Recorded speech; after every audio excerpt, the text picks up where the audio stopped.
Hello and welcome to our video.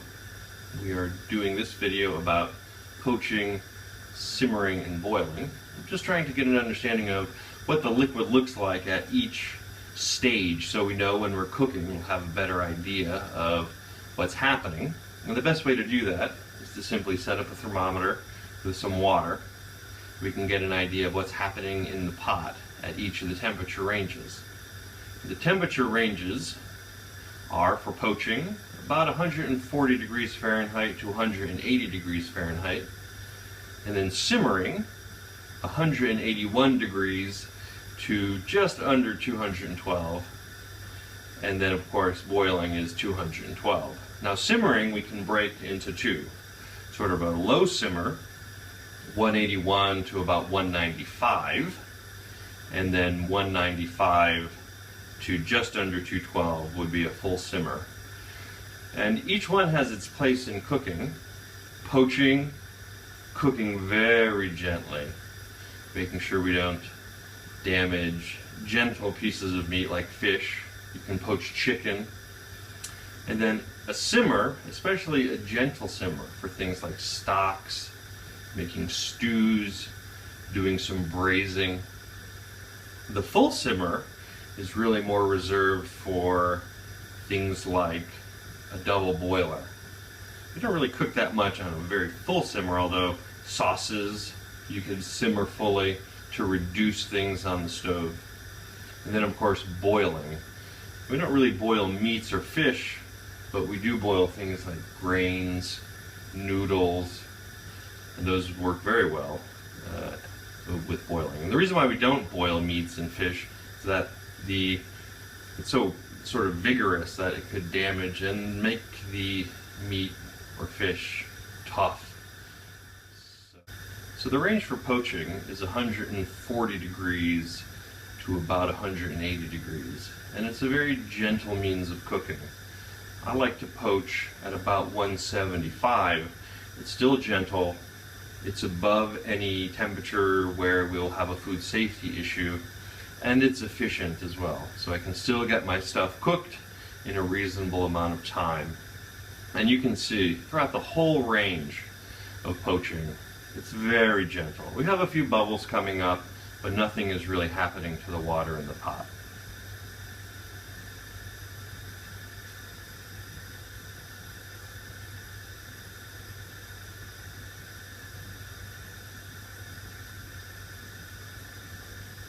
We're getting into the simmering range, and the range for simmering is about 181 degrees Fahrenheit to just under 212 degrees Fahrenheit. You can still see that it's quite gentle, but we're getting more bubbles coming up. And we're in the low simmering range from about 181 to about 195-ish. And this is very good for stocks, where we want to coax out the flavors from the bones and meat without really toughening them up or destroying them or making a cloudy stock. This is also very nice for stews and braises, where it's still gentle, but we have enough heat to be efficient and get those tougher pieces of meat nice and tender without drying them out. And you can see as the temperature goes up, we're starting to see more bubbles. It's still gentle, but it's getting hotter and it's getting more active in the pan. We see a couple of bigger bubbles starting to come up, and we're getting into more of a full simmer.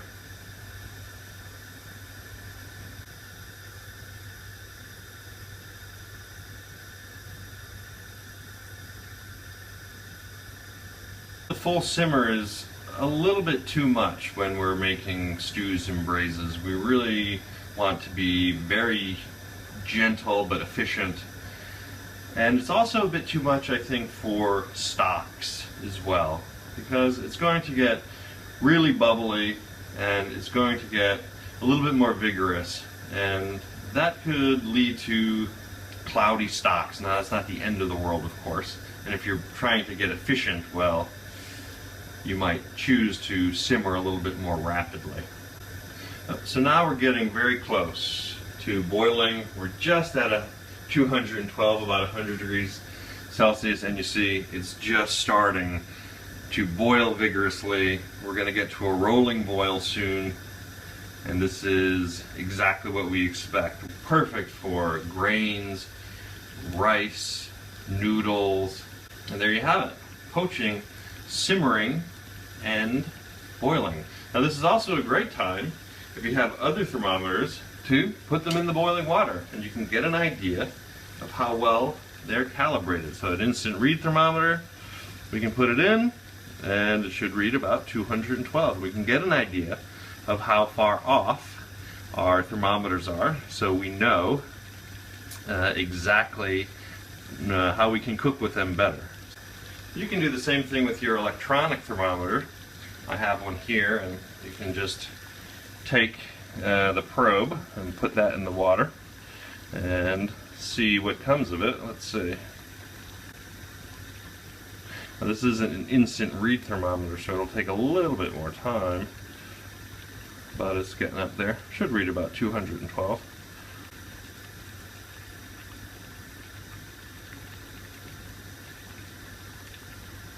Well, 213. It looks like I'm off by one or two of them. Don't want to hit the bottom of the pan. So maybe this is off by 1 degree. That's still pretty good. Now I have an idea of how my temperatures are reading. Again, that's it. Poaching, simmering, and boiling.